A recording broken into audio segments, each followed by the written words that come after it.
A very good morning, sunny and scorching morning to club president, members, and guests from all over the world.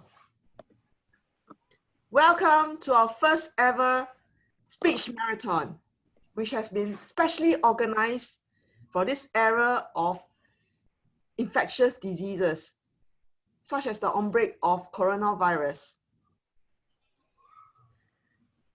Before we start our program, I'd like to advise everyone to have themselves on mute unless they are speaking, so that we can listen properly to the speakers. Should you need to go to the washroom or have a small bite, please switch off the video as well.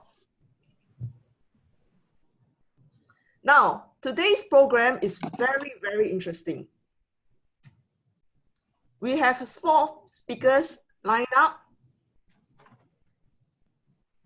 in the second part of the segment. The first segment, as usual, we will always have an exciting table topic session led by our table topic master, Toastmaster Neville. After which, speech then is followed by evaluation.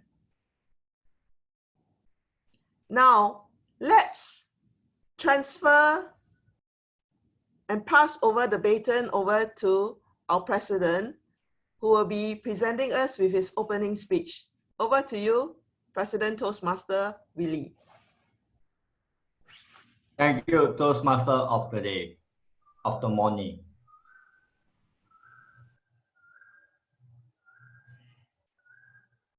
A week ago, the Toastmaster Club in Singapore have started to cancel chapter meeting because the government of Singapore have declared, the Ministry of Health, that is the government of Singapore, have declared the situation of the virus as orange. People are anxious and they decided to cancel their meeting. When I heard about this news, I was already, actually before the news came out officially to Orange, I already been planning something out of my mind. How do Toastmaster, what if it becomes a crisis where it turns red? How do members continue to do their speaking, prepare speech? Whether it's on a physical club where they are scared to attend in a club. Will a speech marathon, a combined meeting help? The answer is yes. Many of us are scared to go into clubs. So I decided to spearhead this initiative by allowing the Singapore Online Club, Singapore Online English Toastmaster Club to help this special meeting that for the District 80 and people who need to do their prepare speech, because we don't know how long it takes. The last time in 2003, SARS take 8 months to recover. We don't know. We hope that it can be faster, but we are here to help the Toastmaster in District 80 to continue their journey in Toastmaster using our online platform, and we hope everyone enjoy and learn something out of this online meeting, which is a opportunity for them to continue their journey, because the current term will end in 4 months time, and the traditional program will cease on 30th of June. We are here to help Toastmaster in District 80 or even around the world. So over back to you, Toastmaster of the day. Thank you, President Willie, for that inspiring and touching speech. We thank Singapore Toastmaster Club for opening the doors to our members and worldwide Toastmasters as well. Now, next up, we have our exciting table topic section led by Toastmaster Nevin. So back to you, Toastmaster Nevin. Hey, top of the morning to you all. Today's topic is zombie apocalypse, but I was given the task of table topic master a bit last minute, so you all will have to bear with me. Some of the questions may seem weird. So I like our first volunteers. How about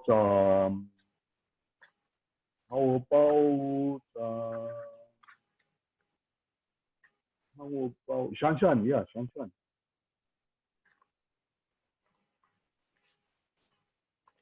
Okay. Can I have the question then? All right. Right now, unfortunately I couldn't come up with 20 questions, so I have 15 or 16 to be exact. So 1 to 16, which one would you like? Number 5. Number 5. Okay. I'll give you. Okay. Yeah. Okay. How about I give you number 1? Okay. Okay. What items would you go for during a zombie apocalypse? Come again? What items would you go for during a zombie apocalypse? Something that can last as long as possible. All right. If you are taking your mobile phones, taking your...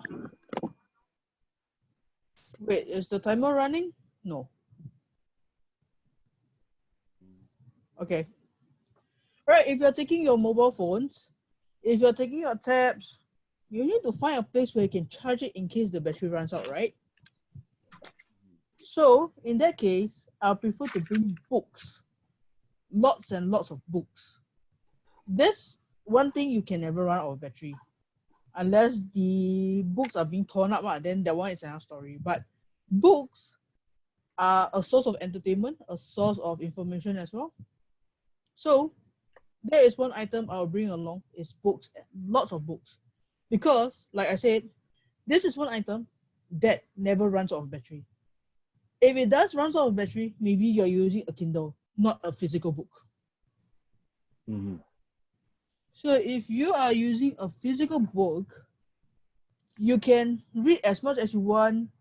You can just hide in a corner, just read your books, and just ignore the zombie apocalypse around you. Just get lost in the world of stories, books, and whatever. So the item I'll bring is books. Thank you. Back to you, Navin. Hey, all right. Thank you, Shan. Interesting, yes. And a very wise choice indeed. So, like, all right. Which fortunate victim, which fortunate person would like to volunteer?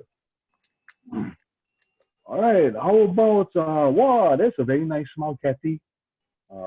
Kathy Ho. Would you like to give it a try?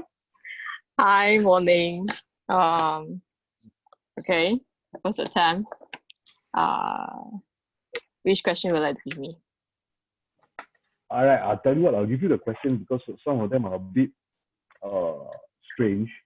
Okay. Okay, so between instant noodles, toilet paper, and canned food, which one would you go for? And to you, between instant noodles, toilet roll, and canned food, which one would you go for? Between instant noodles? Okay.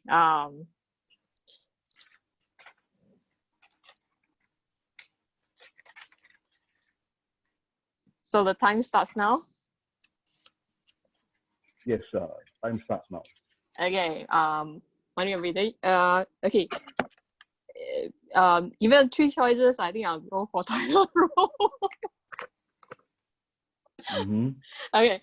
Number 1, if I take a canned food, I will need a can opener. If I get an instant noodle, I'll find somewhere to cook the food.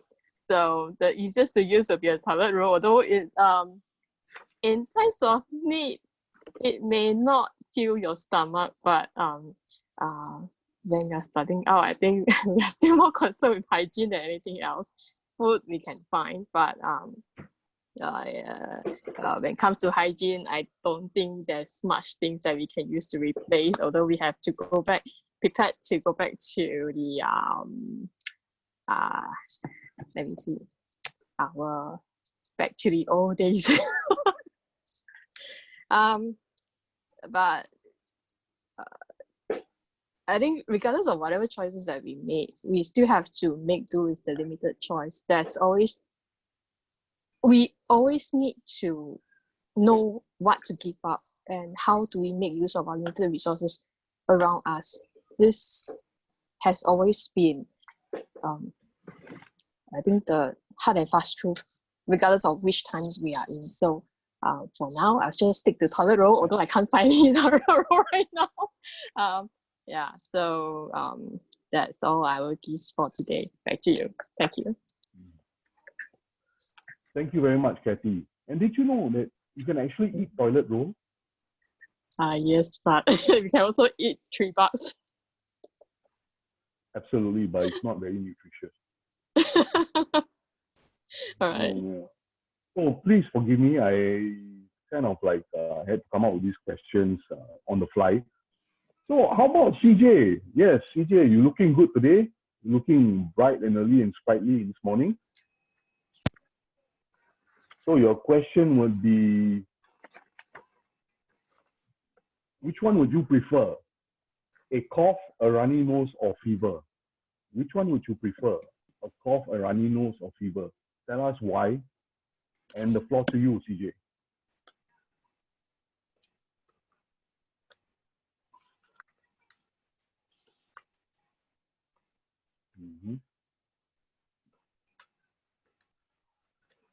CJ, I can't hear you.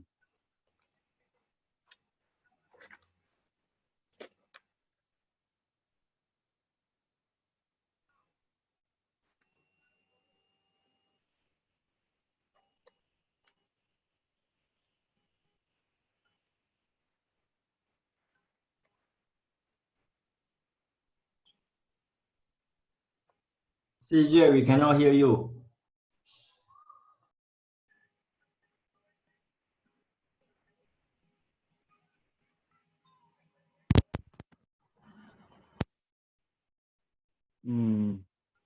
CJ,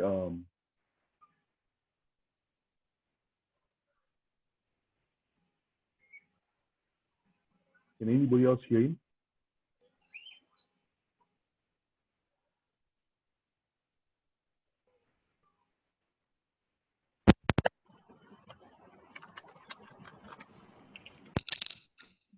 Hi, testing. Can you hear me now?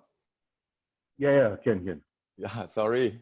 Splendid Saturday, fellow Toastmaster. For me, I will prefer the flu medicine, because nowadays people are lacking of sleep because of work. So I will take the very drowsy flu medicine in order to cure my running nose, and I will sleep 10 hours a day. This is what I lacking of sleep. And because you can have the flu medicine, it will make me drowsy and it will make me sleep for a long time. As ladies and gentlemen, as you all heard before, health is better than wealth. Do you agree? Yes. Yes, everyone will agree with that. Because in order to have great health, we need to have at least 8 hours of sleep every day. But a survey in Singaporeans have about more than 80% of Singaporeans have less than 8 hours of sleep a day.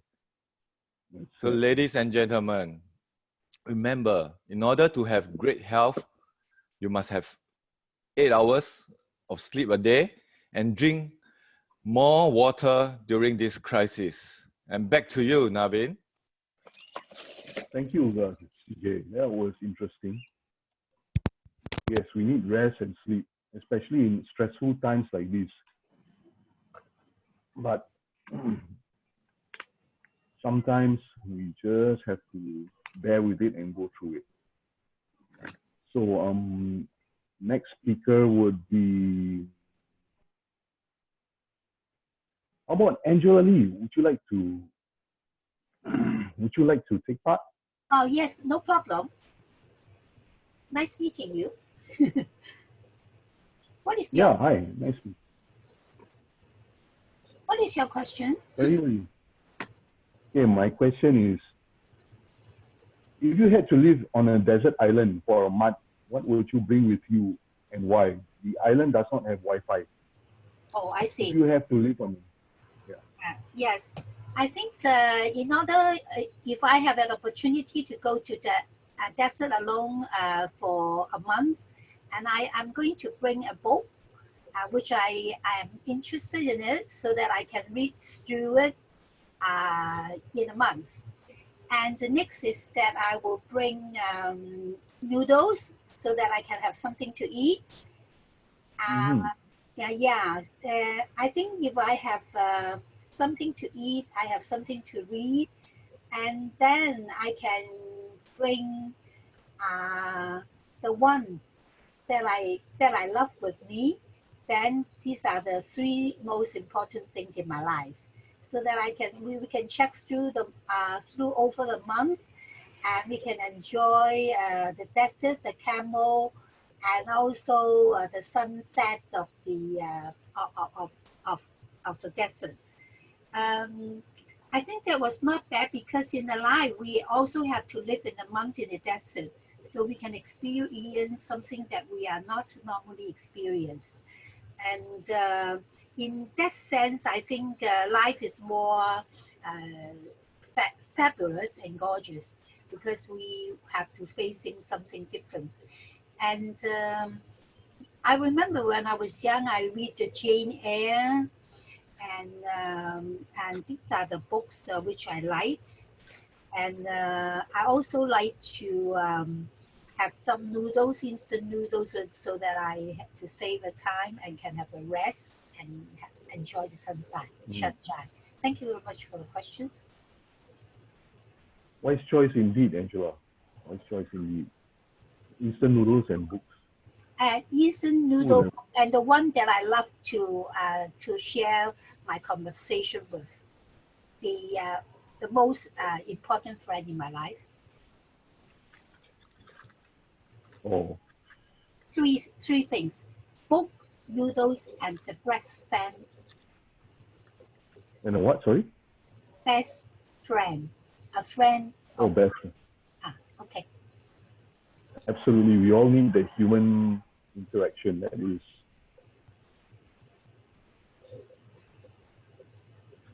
Okay. Thank you. Yeah. For the next speaker,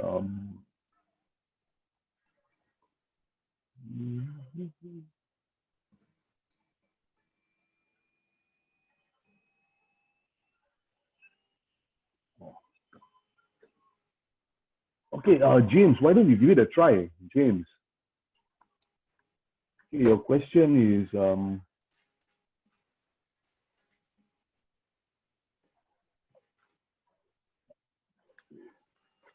which mode of transport do you prefer? Aeroplanes, trains, or coach? Which mode of transport do you prefer? Aeroplanes, trains, or coach?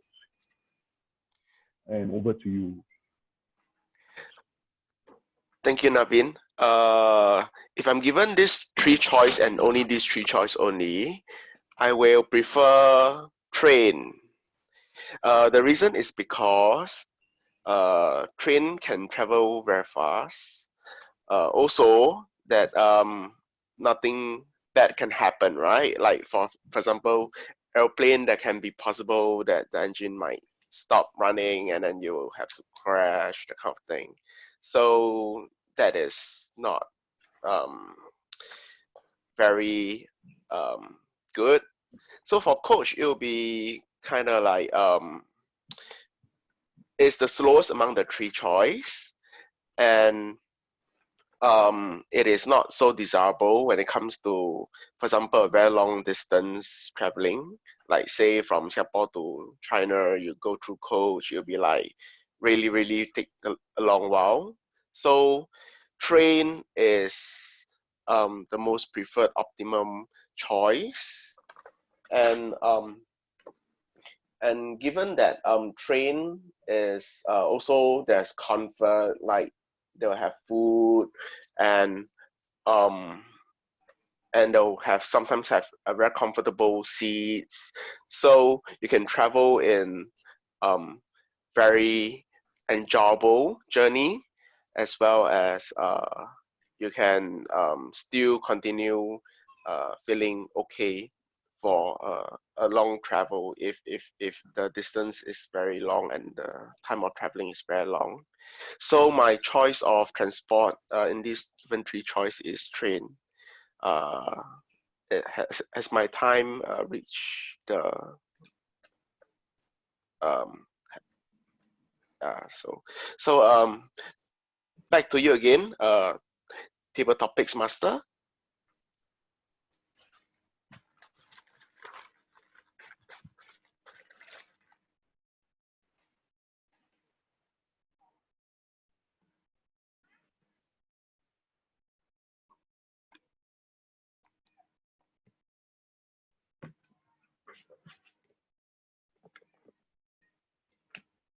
Naveen, unmute yourself. Naveen, unmute yourself. Yes, yeah, got it. Can you hear me now? Yeah, Angela, would you like to give it a go, Angela Lansbury? Yes. All right. So your question is, do animals dream? Do you think animals dream? Why Do and why animals not? dream? Yeah.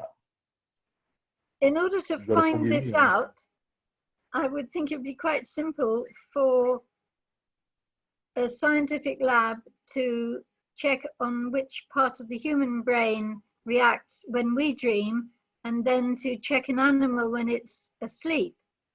Now, before I answer this question, I would need to go on the internet, because I don't want to give you the wrong answer. I would think that they would dream, because dreaming is basically sorting out your memories from the day, and that's what a dream is. But whether an animal remembers a dream, does it really matter? The thing that's wrong with dreams is that we wake up and we presume that they're predictions, when they are predictions in the sense that everything in our brain is storing the past in order to prepare us for the future. You can't underestimate this, because, for example, walking. We learn to walk as a baby, and now we walk because we learned back then. And somewhere in our brain is that memory of what you do, putting one foot in front of the other, and now we do it automatically. So that you could call that a dream. It's the bit that's been stored and put in your brain. I don't know why. Now it says I'm being recorded again.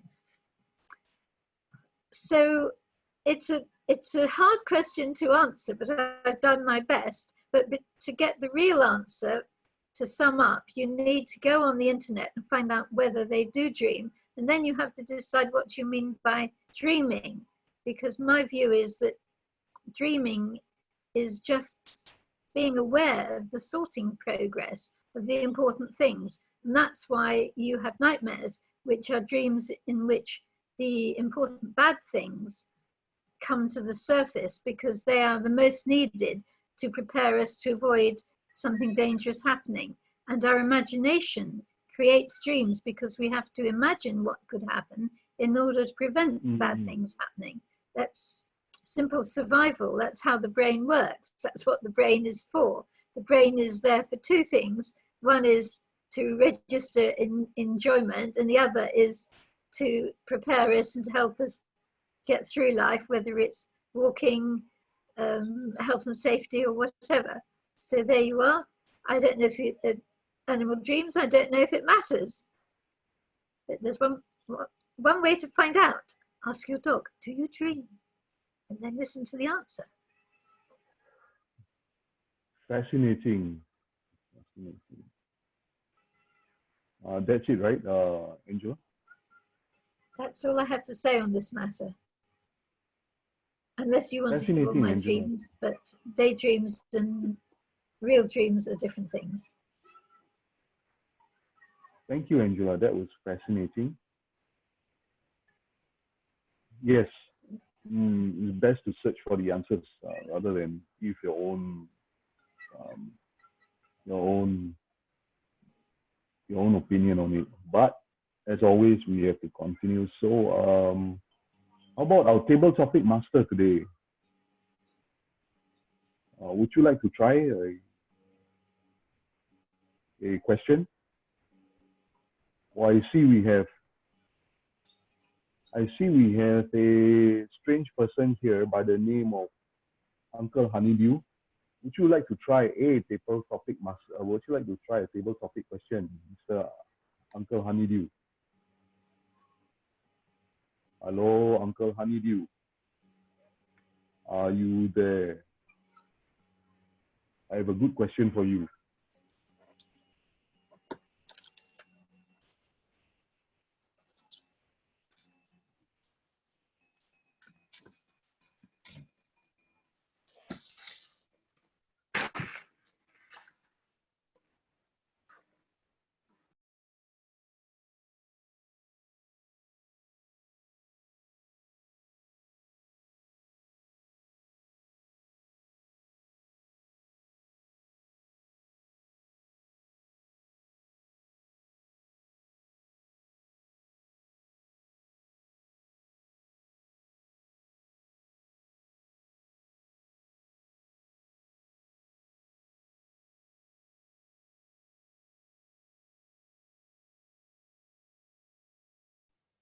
All right, there are no other persons who want to try.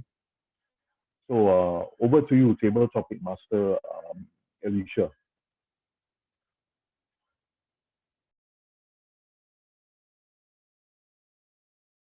Thank you, table topic master Navin, for that wonderful table topics on zombie. There's a tongue twister. Zombie Yeah, it is. apocalypse.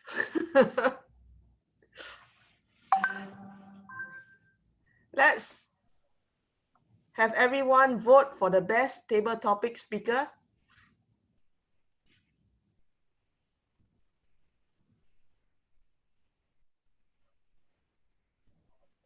It's 50%, now 75%. We're almost done.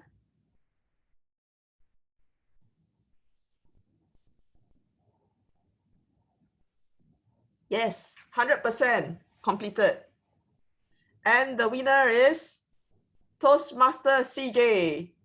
Oh, it's a tie. Sorry, it's a tie between Toastmaster CJ and Toastmaster Angela Lansbury. Let's give them a round of applause. Yay.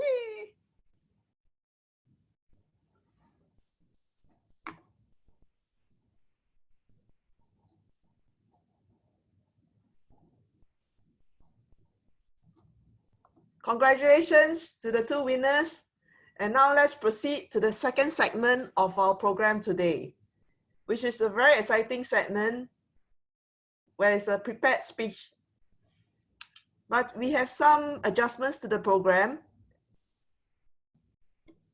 Before we go to the next segment, we will have a 10-minute break. So now I'm looking at time, it's 10:16 a.m. Singapore time. So please add 10 minutes from the time and come back at 10:26. Give yourself 10 minutes and we'll see you back.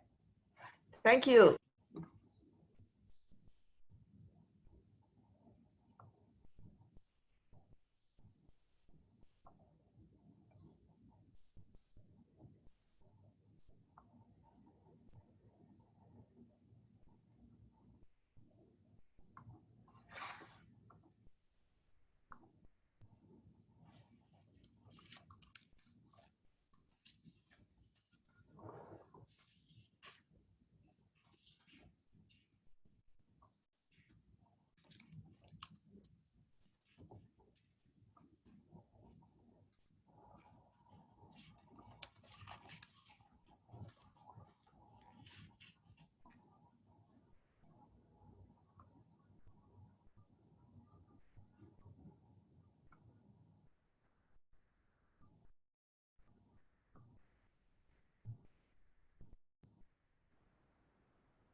Okay. Welcome back to our exciting program, to our speech marathon. And now we are embarking on the second segment, the prepared speech segment. I have to do some adjustments, as some speakers are not in. So the first speaker will be Toastmaster Angela Lansbury. She's from Singapore, currently the president of Brother Heights Advanced Toastmaster Club. And today she'll be delivering a speech from the Competent Communication Manual, Project 4, How to Say. Her title will be How to Be Polite Western and Eastern Style. Let me pass the baton to her evaluator, James Pang, also a Toastmaster from Singapore. James, over to you.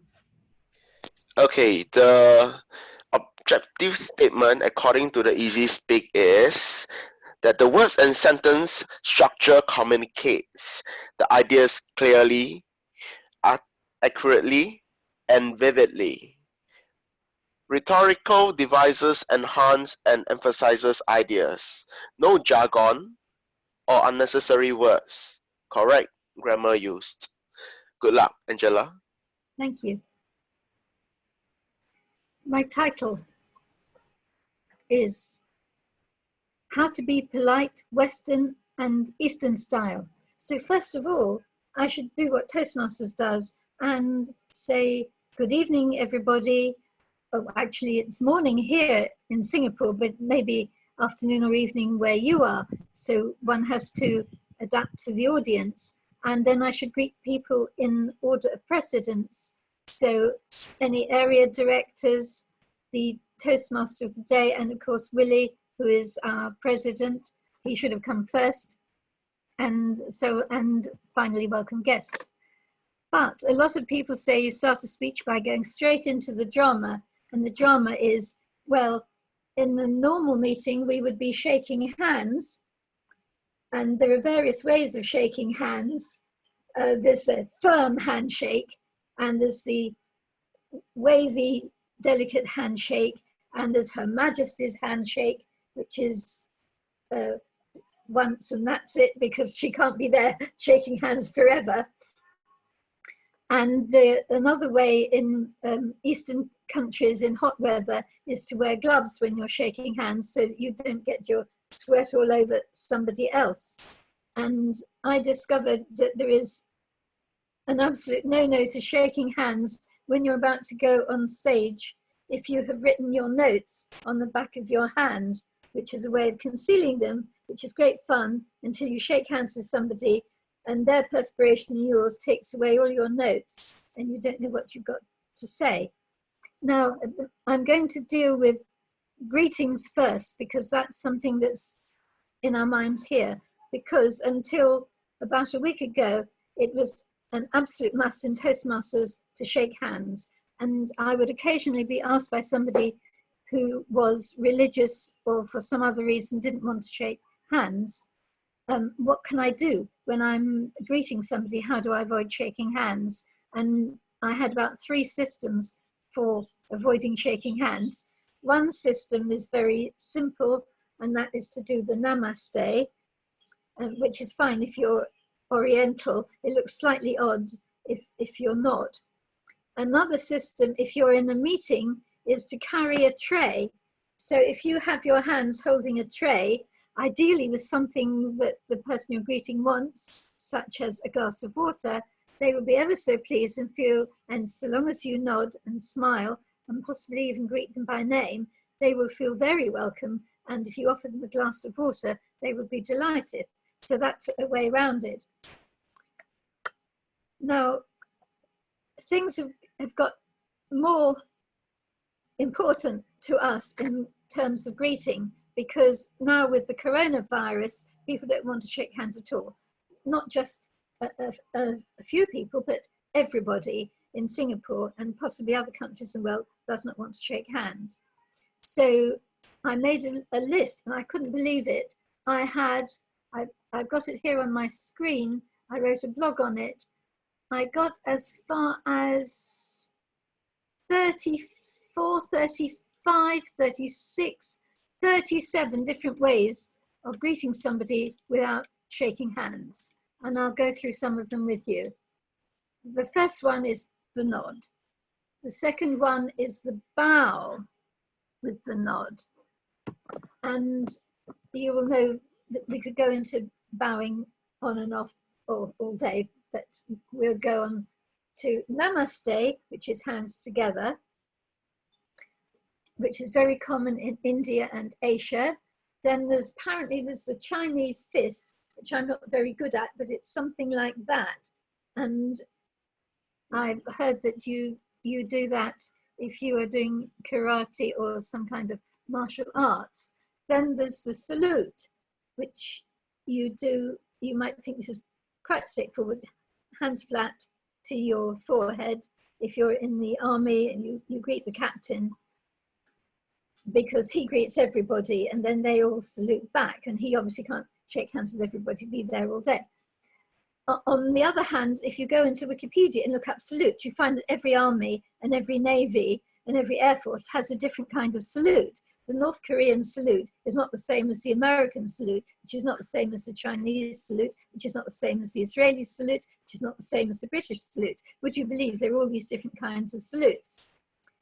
And there's also another salute, which is the pirate salute. And maybe I'm doing the pirate salute, I'm not sure. I think it's like that. But I'm not being a pirate, I'm not very well up in this. But if you're ever in fancy dress ball, you might want to check on the correct pirate salute. And in addition to this, I mentioned carrying a tray. You can carry a tray like that, but that leaves one hand free. But obviously, you cannot shake hands with your left hand when your right hand is carrying a tray, because you lean forward and all the glasses would tip over. So even if you were carrying a tray like that, you couldn't shake hands. Now, what about saying goodbye? Normally, we'd shake hands to say goodbye. You can't do that if you're in any kind of situation where you're afraid of transmitting flu or coughs or coronavirus or SARS or anything else, or chickenpox or measles. So what would you do? One thing is to wave goodbye, and there are various waves. You would think a wave is a wave. No, it isn't, because children wave like that. If you're on TV, you don't want to do that because it's going across your face. And Her Majesty the Queen, when she's sitting, or any member of royalty sitting in a car, they can't be doing that all the time. They'd wear their arms out, and also they obscure their face. So they do a very slow wave backwards and forwards, just to acknowledge people. Another thing you can do is to blow a kiss. I love all of you. I love you. I love you. Please all blow me a kiss. That's fine. And then there's another kind of a kiss, which is known as the air kiss, which is when you kiss either side of somebody, which the French do. You think they're going to kiss you, but in fact, they sort of kiss in midair. And as long as you hear the kiss and you see them coming towards you, you know you've been kissed. However, if you're trying to avoid the coronavirus, perhaps you don't want to get too close. Now, another old-fashioned way of kissing is to kiss someone's hand. But again, that's going to convey germs, so I would avoid that one. Then there is the thumbs up sign, which is very good. And when we're online, we don't have a choice. We cannot physically shake hands, so we have to pick one of these signals. Then how else can you avoid somebody kissing you? Supposing your problem is that they're going to rush forward and kiss you and you want to stop them. Well, one way to do that is to wear a hat with a brim, or a sombrero with a huge brim, or a helmet. Nobody can kiss you if you've got your helmet on. It'd be difficult to kiss you if you're wearing a mask. It would at least give them a warning that perhaps you don't want to be kissed. You can wear swimming goggles. I mean, if you look at what the Chinese have been doing, it wasn't to stop people kissing them. It was to simply to stop airborne droplets conveying disease either in or out. But some people say it's not going to stop anything getting in, but it's going to stop you sending droplets out. So there's the ski goggles, the swimming goggles, the surgical mask, and another system is to sit on a horse. I'm not sitting on a horse right now. As some of you may know, I'm sitting on a chair, and that's another thing you can do. You can sit on a chair. You can lean down and kiss somebody sitting on a chair or in a wheelchair, but it does at least alert them to what's happening. They can hold out their hand and ward you off. Another thing is to have newspapers or a book over your hands so nobody can grasp your hand or get hold of them. Another system to stop people coming up to you and shaking hands is to stand behind a big dog, because the dog can be trained to do that, and the people will probably be physically kept aside, failing a big dog, a sheep or a cow, whatever you happen to hand. So at the moment, what else could you do with your baby? People used to put babies in prams with a net across it, and the net was to keep off flies and to keep off cats. It also keeps off people who want to kiss babies. Another thing you can do if you're a Toastmaster, you stand on a dais, which is a raised platform, and then there's usually a step behind, I think it's called the podium, behind the lectern. So this brings you up, so nobody can kiss your face when you're a foot higher than they are. So steps, podiums, dais are another idea. What else? During the refreshment break, you can have a cup in one hand and a plate of food in the other. So you'll just say, excuse me, and people will understand that. The other thing is to have chewing gum in your mouth. Nobody wants to kiss you when you've got chewing gum in your mouth. I think braces on your teeth, they're also a bit off-putting. People wearing braces might not feel that, obviously. They kiss. And what about a big nail through your tongue? Obviously, some people think that's attractive, but it might put off other people. What else can you do? You can travel with a suitcase and keep your suitcase in front of you, blocking the approach of somebody else, and you can keep it behind you. You can travel in a wheelchair. And in Wuhan, I've seen pictures of people who've covered their faces with plastic bags or even big plastic objects. The other thing you can do is you can wear a hat, and the old-fashioned system was that you tipped your hat. Meeting royalty, the old-fashioned system was that you curtsy, and I have pictures of people curtsying to Her Majesty the Queen in Britain and curtsying to Michelle Obama in America. Further system, wear a fancy dress mask. Nobody's going to come up to you if you're wearing a Trump mask or a monster mask. You might have workplace goggles, and finally, I would suggest raising a glass in a toast, and there is the wink, which I always think is slightly odd. You have to be the right personality to do that effectively, not look like you're slightly odd, but it's another system. And for a bride, you can carry a huge bouquet of flowers or even a prayer book. And the last one is the salute, which is an arm in front of you. The Heil Hitler salute was like that, but there are lots of other armies that do different salutes.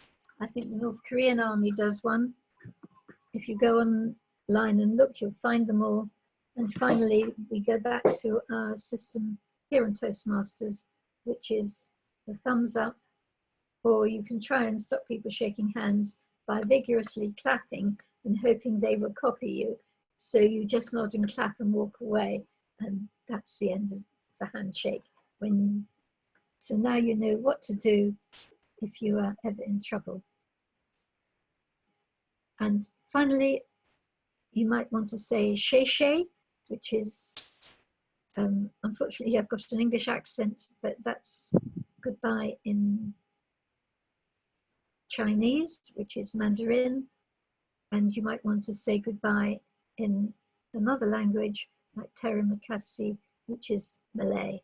So goodbye, she she, terima kasih, bye bye.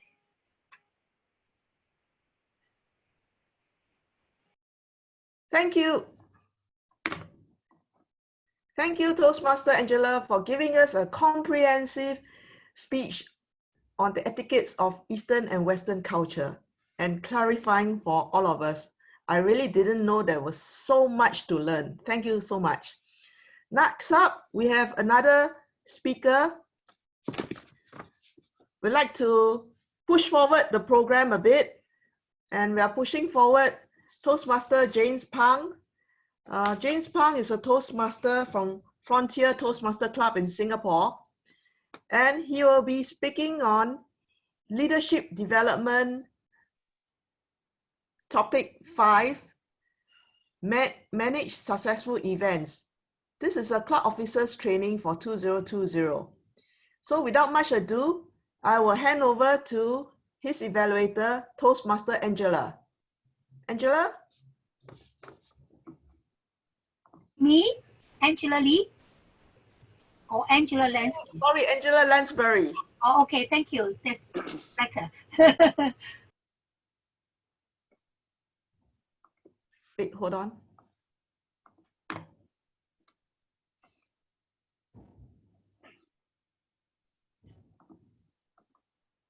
Angela, can you unmute yourself? Angela, can you unmute yourself? Okay, never mind, I've unmuted you. Please proceed with the project objective. Or is there any project objectives? There is a bit. I don't have the project objectives. May I ask the speaker to read them to me? It's okay, I'll read them for Toastmaster Pang. Toastmaster James. For Toastmaster James, project on the manage successful events from the Leadership Development Manual, Toastmaster James presenting a speech sharing the impact of the planning process, the team and the organization for which an event was held, using any style that appeals. Note that the speech is not to be a report of the content of the project. So good luck to you, Toastmaster James, and back to you, James. Thank you. Thank you, Toastmaster of the Day, as Alicia. A wonderful day to Club President Willie and fellow Toastmasters. My speech titled Club Officers Training 2020. It is an event that I got the opportunity to organize for my District 80 Division Z. I'm here to let you in behind the scene to the successes of organizing a COT. Hopefully, one day, when you receive the same opportunity that I had, you will be relentless to the request and find that what I shared today to be helpful and useful. So, the planning of this successful COT begins with a singular vision, hoping that you will attract all the clubs within Division Z to attend and walk away with a fresh pair of perspective when club officers were to deal with the runnings of their own home club.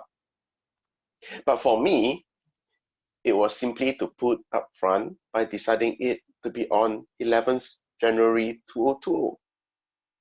Planning is crucial to its success. As the saying goes, if you fail to plan, you're planning to fail.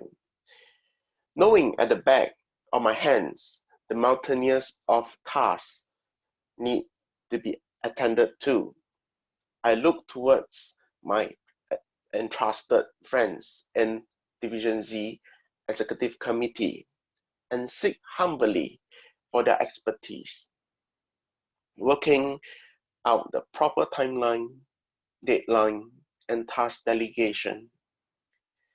I reminded myself in mind that one can plan but also must be willing to be flexible and adaptable when needed. I have strenuously extracted the essence of this whole experience and reflection on what works and what doesn't. Are you interested to hear what are the 3 takeaways? Now, let me share with you the 3 tips that I have to give and offer to every one of you. The first tip is, if you have no problem dealing with human, you have no problem at all. So a lot of time, when one faced with adversity of thoughts, perspectives, or principles coming from others, sometimes we need to remind ourselves that the matter of discussion at hand are usually not the main issue. We need to learn to do 2 things when this usually happens, and it happens all the time. And what are the 2 things that you need to learn to do and be reminded to do is, 1 is to listen to what is being said, and 2 is to show empathy in response. In my experience, most of the time, we are all dealing with is not the actual problem that is the matter per se, but it's usually dealing with humans as the factors to the planning. The next tip number 2, is putting the right people at the right places. Now, not everyone is equally excited to source for venues. The same thing that not everyone is best at sourcing for refreshment vendors. If a task doesn't end up getting done the way you picture it, this is where the problem usually lies. The very idea to judge a fish's capability to climb a tree is flawed. We have to learn to see things in more than one direction. What we can do, the very least, is to find out how enthusiastic they are if they were to be helping out with the specific task before delegating them.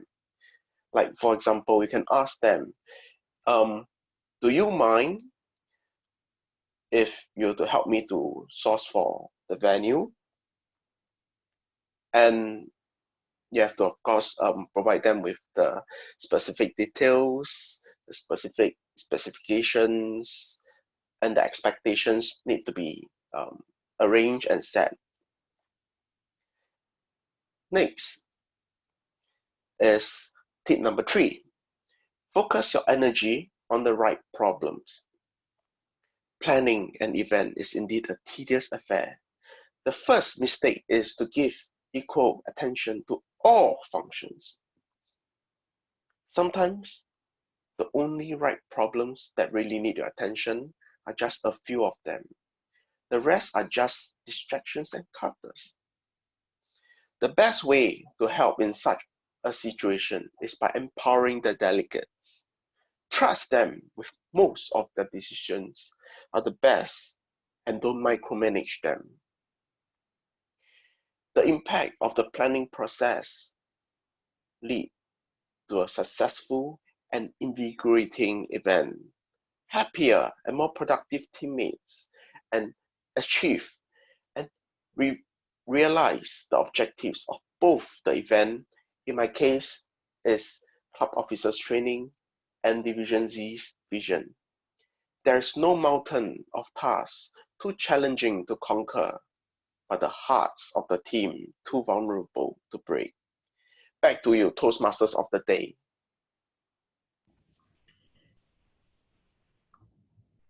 Thank you.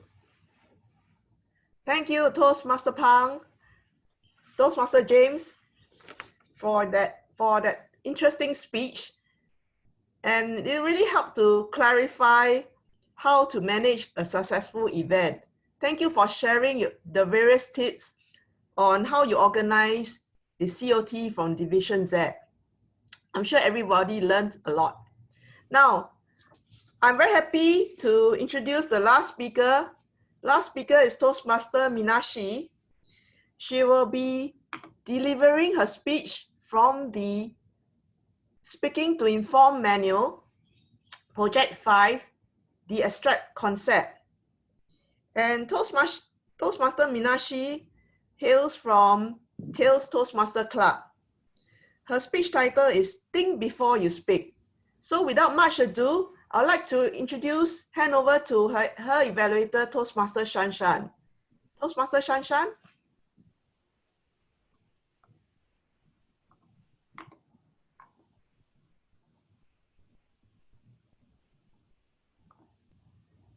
Toastmaster Shan, can you unmute yourself?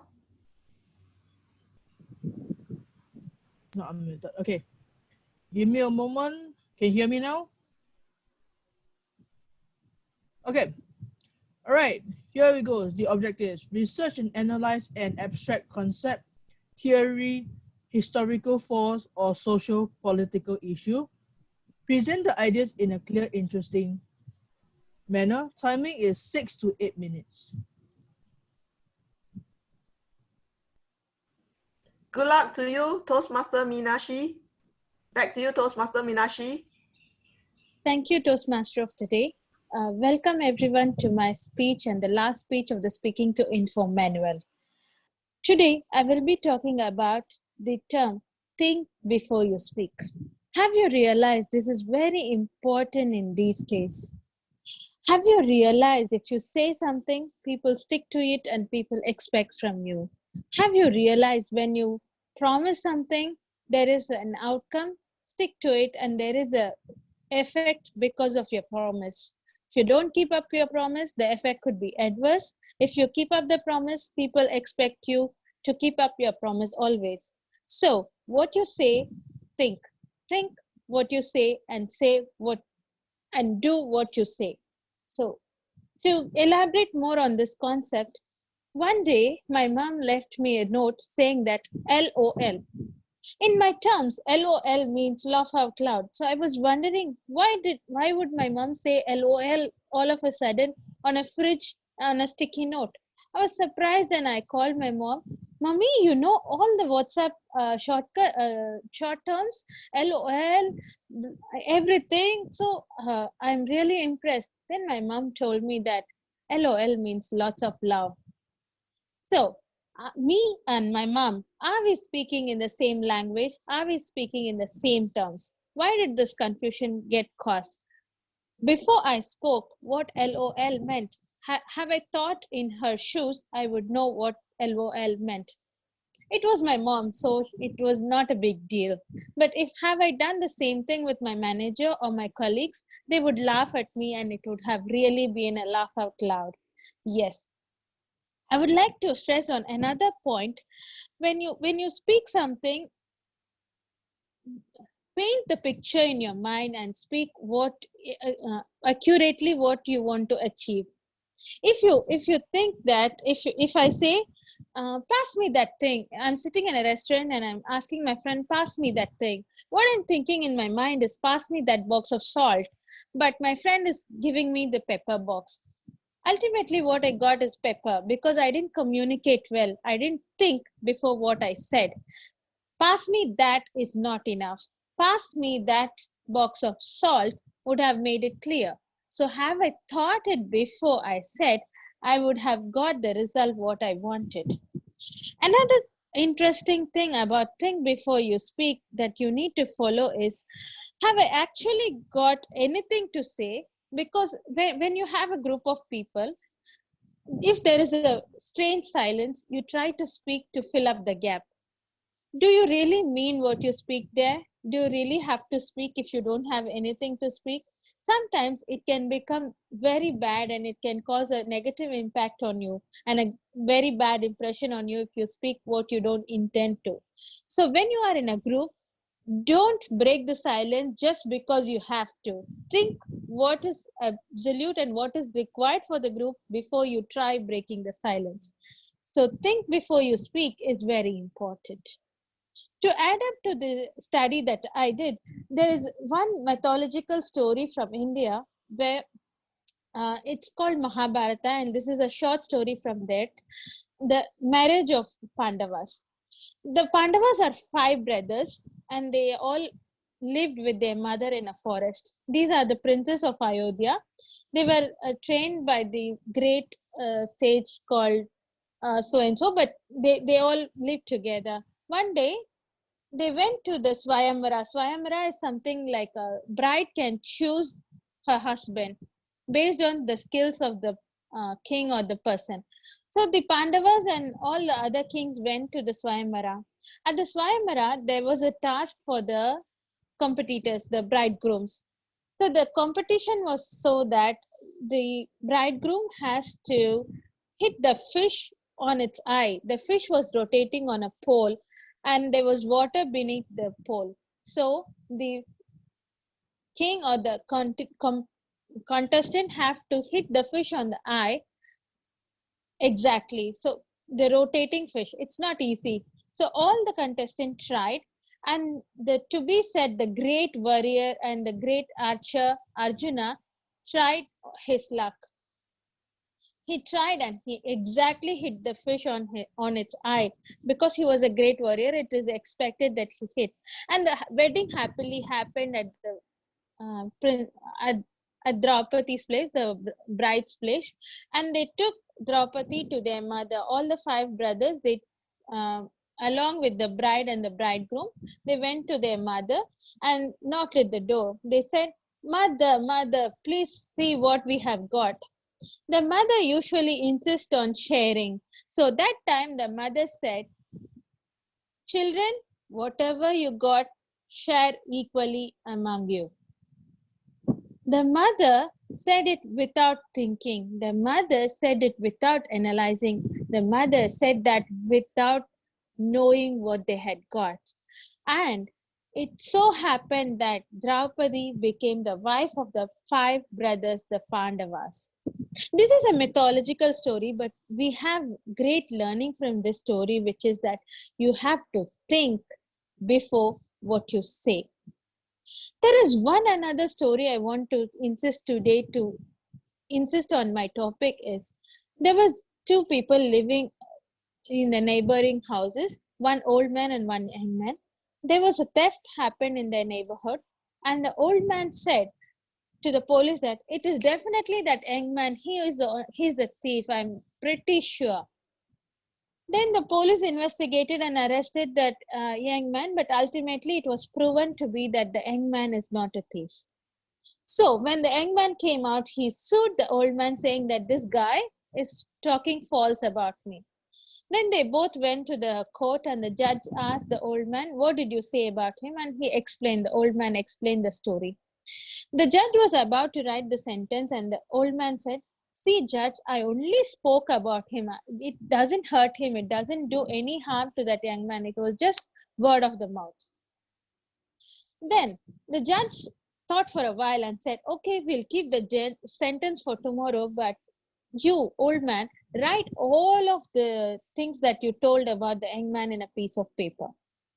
The old man wrote everything, and then the judge told the old man, "Now tear off the paper into pieces and put it on the way you're home."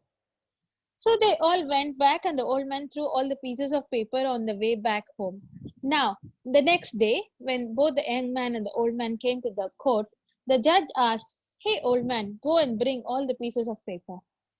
Now, the old man was surprised and asked, "How can I bring? The wind blew all the papers off. All the pieces are gone. I can't get everything now."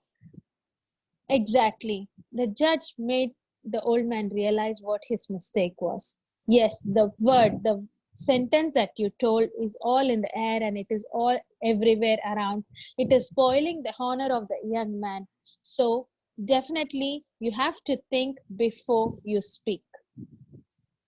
So, ladies and gentlemen, here's the takeaway from my speech. I am pretty sure you haven't realized a situation where you have said something and have tried to follow, but unfortunately you are unable to do it. So before you give any promise, think, analyze, and study. If you can do it, promise. Otherwise, you can temporarily say that, see, I will try. If possible, I'll do it. Don't promise and then get back and say, no, now I can't do it.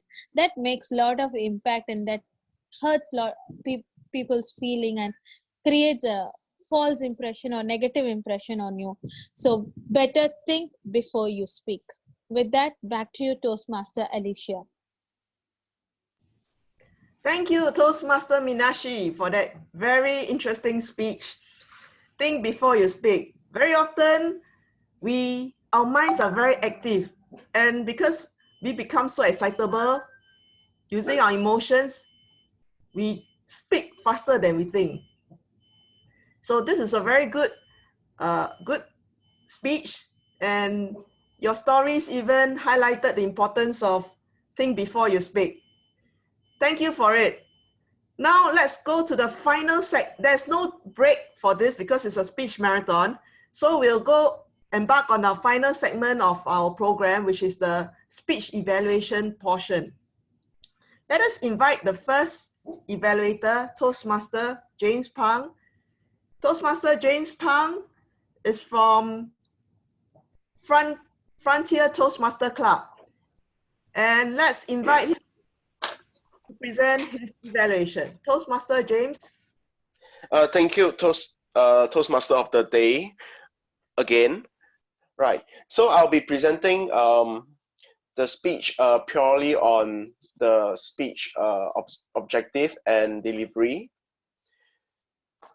So one of the things that I enjoy about how Angela presents this speech, which is called How to be Polite Western and Eastern Style. The title itself actually is pretty clear that she's trying to compare what works for the Western and what works for the Eastern. So let's look at some of the points that I picked up that I think that that she did well for her speech. So she started off saying that a few points that she made was to adapt to the audience and to greet the host, which was something that we have been doing as a Toastmasters for a long time. Like wonderful day to the club president and Toastmaster of the day, yeah, and to adapt to the audience, say that they don't understand certain things, so you don't use to communicate in that way. So that's how she started off, and I think she did it quite well because her topic is on how to say it. So so with that, I think she have done it quite well. I enjoy it a lot. Next thing I would like to point out is her content organization was quite well done, because obviously she have done a lot of research on the different types of greetings that's being done both from the Eastern side and Western side, and a lot of them are non-biased.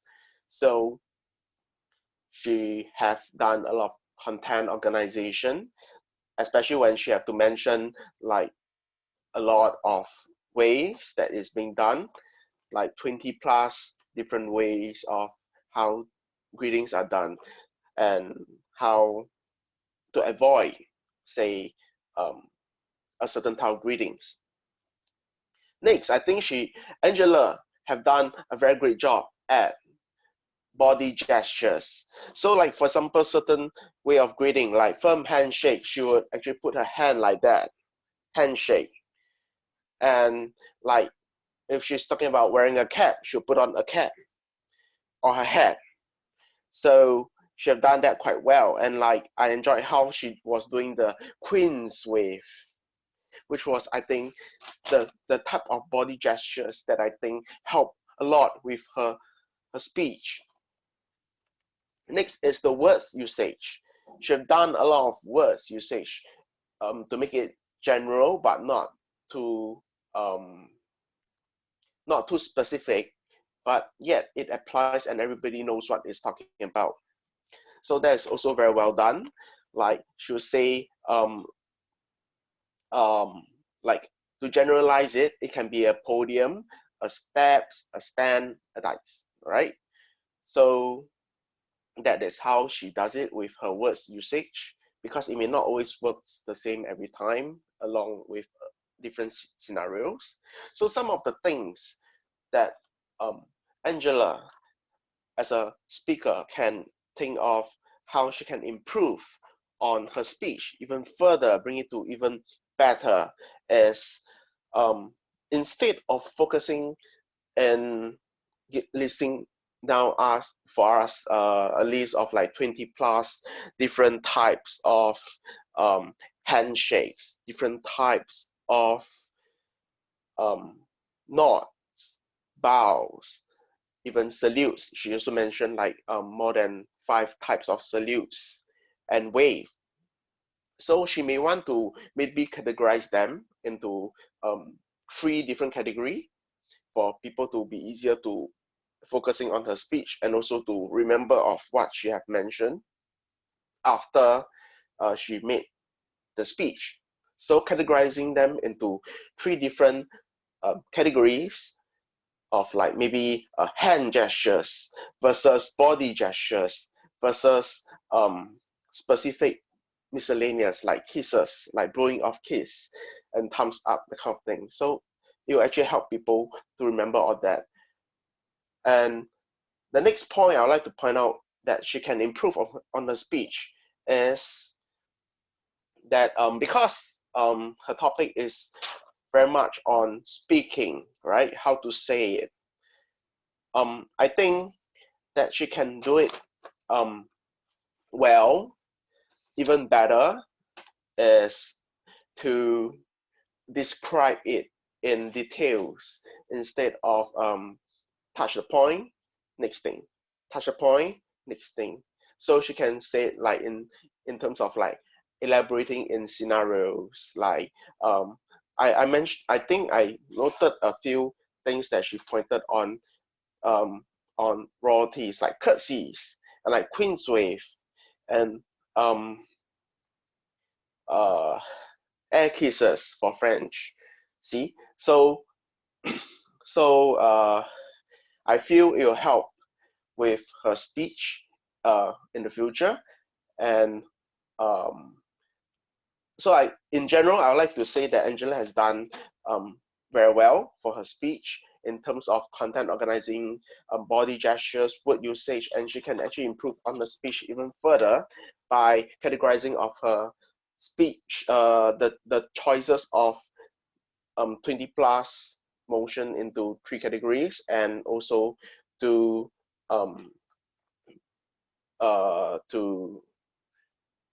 actually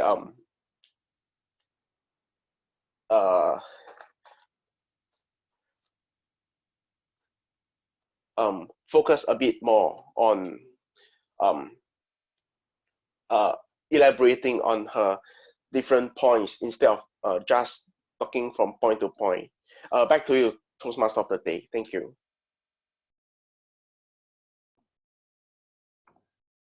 Thank you, Toastmaster James Pang, for giving us a detailed and comprehensive evaluation of Angela's speech.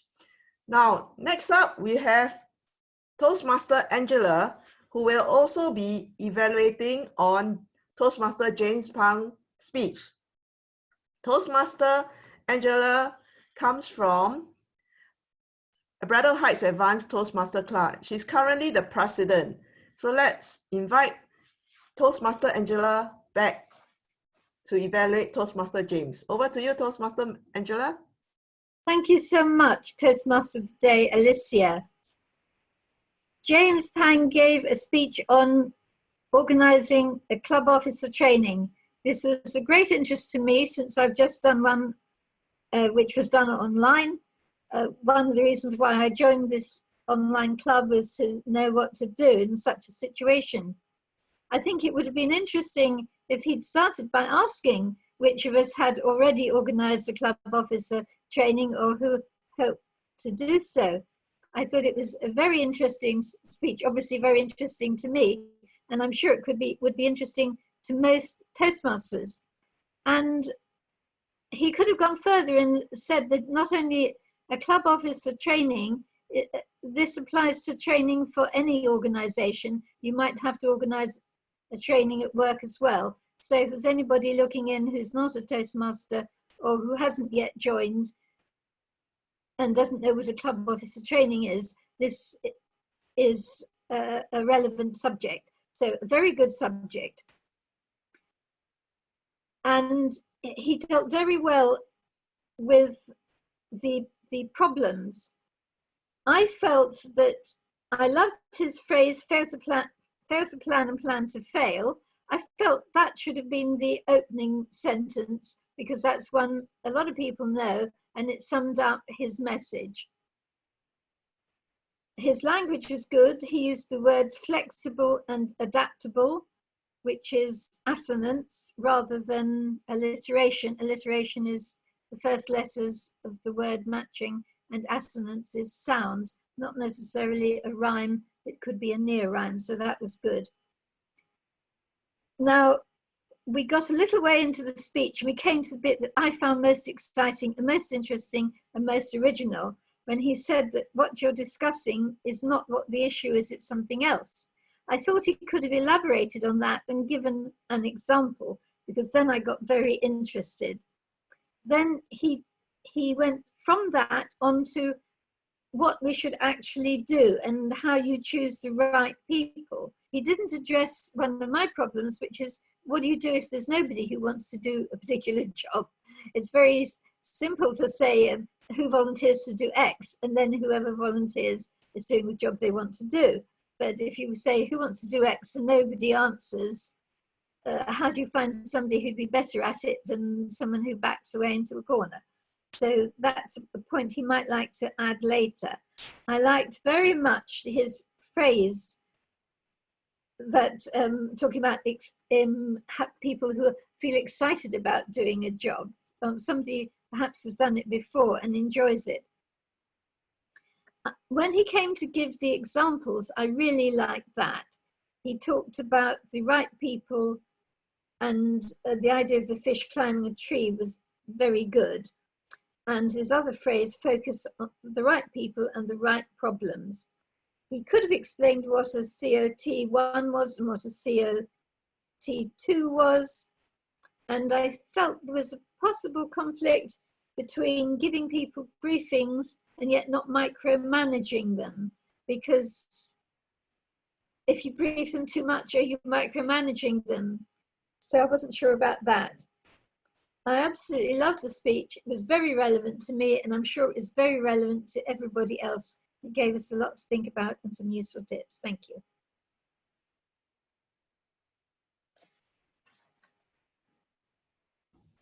Thank you, Toastmaster Angela, for giving that very good evaluation of the COT training that Toastmaster James Pang organized, so we can learn more from it. Now, I'm very happy to invite the last evaluator, Toastmaster Shan, to evaluate on Toastmaster Minashi's speech, Think Before You Speak. Over to you, Toastmaster Shan. Okay, if everybody's ready. Now, Minashi, thank you for the interesting topic, because when I did this project, it was on opportunity cost and nobody understood what I was talking about, unless you study economics. So for this, yes, you have done it because everybody knows what you're talking about. Think before you speak. And how many of us had actually spoke without thinking? How many of us are guilty of that?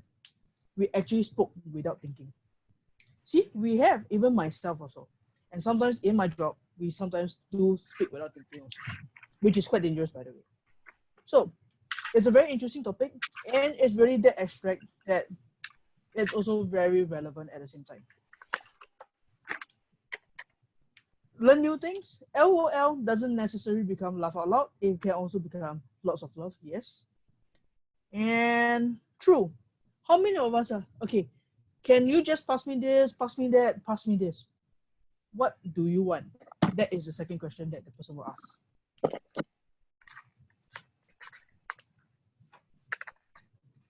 Next up is the improvements here. What you have done good, what you have done. Now is the improvements. I would like you to pause. Do you see just now when I pause down that there is some pauses there as well? Right, so pause before you speak to the next one. Once you finish one story, you pause. Then you go on to the next story.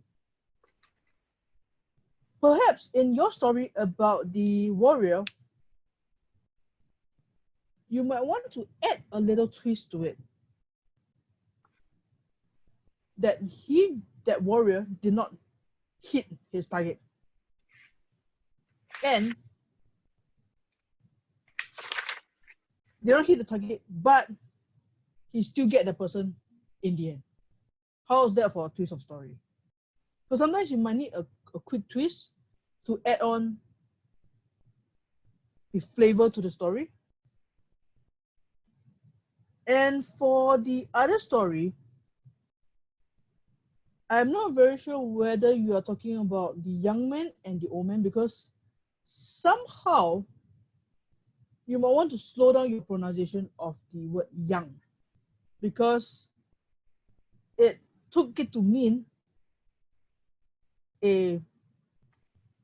another type of person, not a young man. So the other point is pauses and pronunciation. So that is one thing that I want you to work on, the pronunciation of the word. Slow down and pronounce it quite accurately for everyone here. Because to me, the word young came out differently when you speak. Right, so that's the only thing I have to say. Pauses as well as pronunciation. That's about it. Thank you.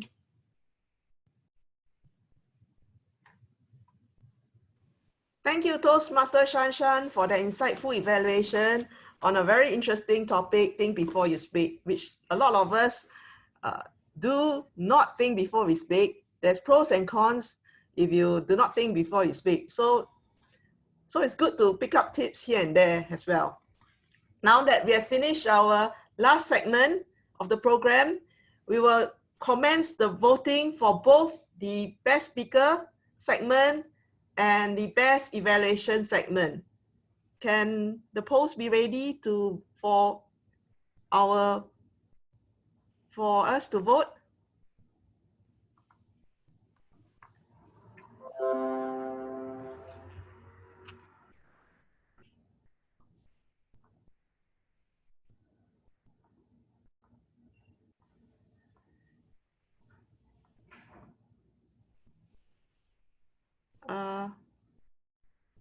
Alicia, I think Oh, okay.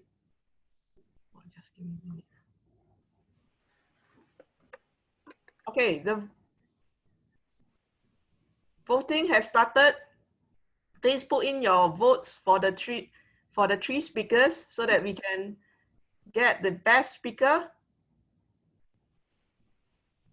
55% has voted. Now 77%, and we're almost done.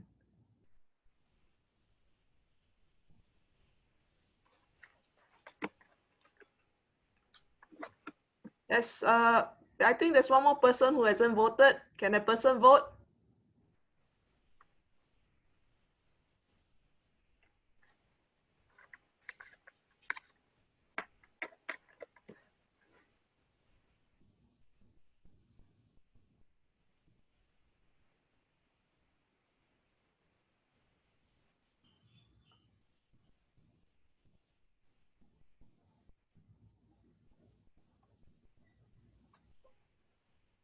All right, competition is very tough. We again have a tie. The best speaker goes to Toastmaster Angela Lansbury and James Pang. Let us give them a round of applause.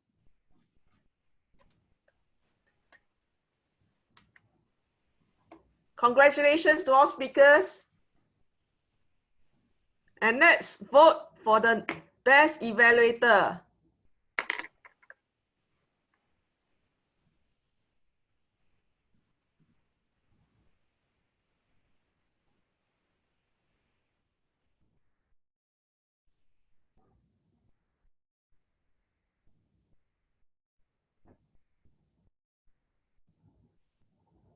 Okay, people are voting now.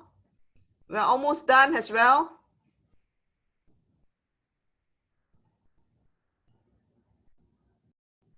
All right, we have finished voting, and seems like the crowd is always going for a tie. They can't decide who is the best speaker. Again, I'm happy to announce that there's a tie, and the best evaluator goes to none other than Toastmaster Angela Lansbury and Toastmaster Shan. Let's give them another round of applause. And congratulations to all evaluators.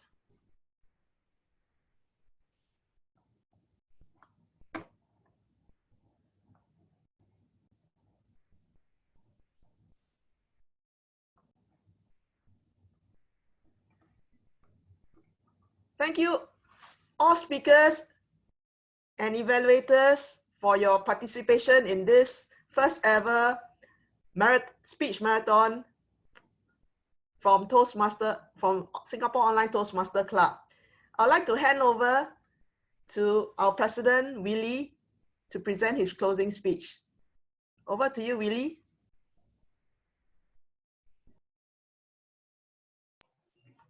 Thank you, Toastmaster of the day. Before I end the meeting, I would like the guests to give us some feedback. James, since it's the first time you're doing a speech, give us your feedback about your meeting, your session. Oh, okay. Experience online. It's all right. It's quite good. But I don't know how I don't know how I sound in the video recording though. But I think it may sound a bit different from my usual speaking voice. I think in online meeting it's a bit hard to catch a few things, like for example facial expressions, where you're looking, are you looking at your audience, and like some part of vocal variety, because sometimes there's intermittent stops here and there, and also body gestures. So those parts are slightly different. They are not so applicable on online meetings. Other than that, I think the meeting has went really well. But I expected a lot more people for marathon. I mean, like, it's only 3% running the marathon is hardly a marathon. I enjoyed the table topics. I think a lot of us have tried the table topics just now. I thought that was quite good. The topics is good. The table topic master is good. One thing that I want to mention is that I actually haven't got used to online meeting, in the sense of I'm unable to see my timer and I'm unable to judge my timing accurately or not, because actually I'm like, sometimes it's very hard to judge whether am I talking below my time, or am I very far-fetched from my time. Like my evaluation, I think I got like 6 minutes. It's like way beyond my expectation. So that part is sorry, my part, and also because of the timing habitual thing. Yeah. So other than that, I think everything went very well. Back to you, Willie. Thank you. Toastmaster Jeff. Okay. Let us see anyone. Can I have Toastmaster Angela Lee for Hong Kong to give her feedback of the session? Can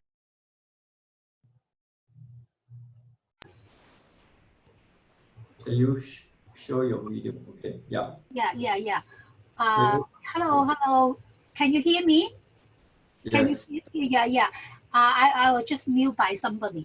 I'm very interested to come to this meeting today and met some people that I usually do not hear their voices. I like the speech of Angela. Got the same Christian name of mine, and I also appreciate the evaluation given by the different evaluators. They give a very constructive comments as well as areas for improvement. I hope I can join next time. That's all. Thank you, President today. Thank you, Toastmaster Angela Lee for Hong Kong. Toastmaster Kitty, District L Director. Yes, hi. Yeah.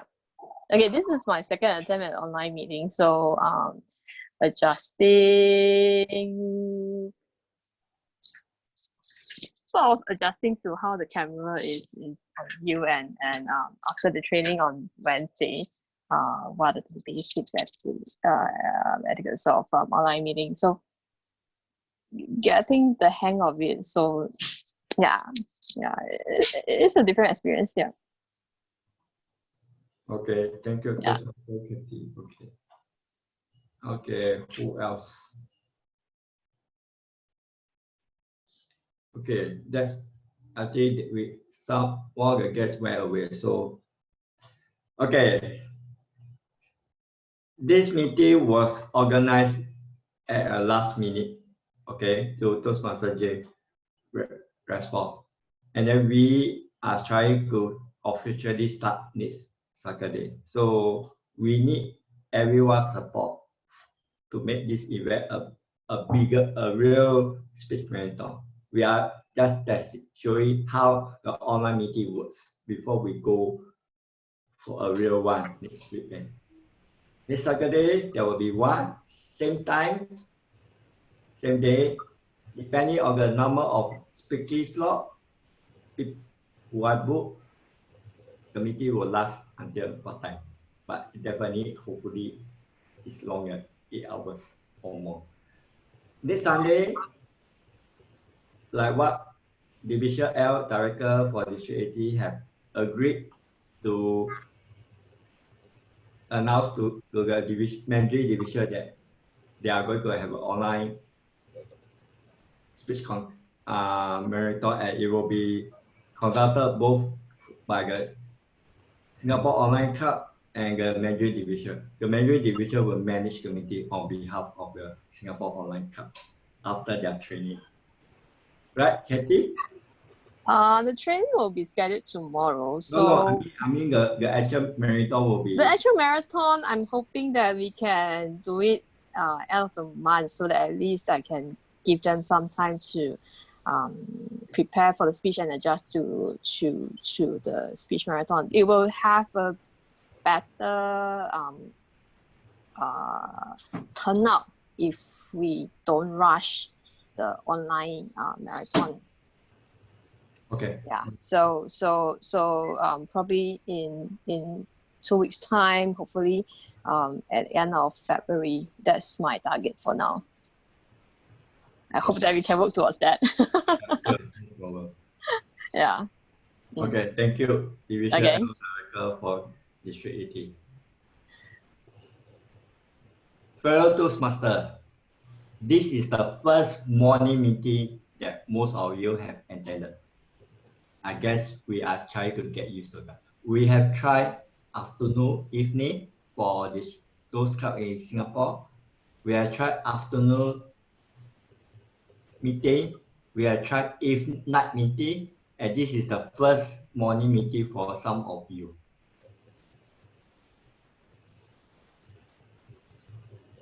Be a public speaker, we speak at any time of the day, because we must prepare to speak any time of the day. It's not just in the chapter meeting, because in my work, I need to speak at any time of the day, 24/7. My role, my day job, by the way, I introduced my day job. I'm an incident manager, so my work happens when there's an IT issue with the data disaster issue with the customer. So Toastmaster setting allow us to speak at any time of the day, morning, afternoon, evening, night, and in the mid-morning. Some of us feel the pressure of speaking at that moment. Toastmaster meeting allow us to speak at any time of the day, where I have attended Toastmaster meeting at up to 4 a.m. on Monday morning. That was doing a table topic or our counter. That was very stressful, but I managed to overcome by doing more of this online at a different time. So I would like to invite everyone to put their speaking slot for next Saturday if you want to do a prepared speech, and next Sunday if you want to speak in Mandarin. And although we're supposed to end at 2 o'clock, but since this is a tryout for all people, it's not an official speak rental. The real one will come next week where we get more people. And with this, I end this meeting with 4 words. Practice, practice, practice at any time of the day at Toastmaster meeting. Thank you. The meeting is closed. Thank you. Thank you. See you next time.